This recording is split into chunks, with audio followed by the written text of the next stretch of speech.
clear អង់គ្លេសមួយ clear នេះភាគច្រើនគឺគេប្រើនៅពេលដែលយើងដាក់ CV ធ្វើការងារឬក៏យើងប្រើនៅពេលដែលយើងផ្ញើសារឬក៏យើងប្រើ email អីផ្សេងវាសំខាន់ clear thanks in advance មានន័យថាគឺជា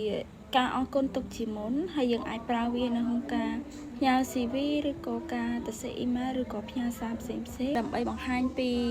ភាពគួរសមរបស់យើងឬក៏ការរំពឹងទុករបស់យើងថាគេនឹងជួយយើង clear នេះវាគឺមានលក្ខណៈផ្លូវការយើងអាចប្រើបាននៅក្នុងការទៅសេ email ឬក៏ការផ្ញើសារអីផ្សេង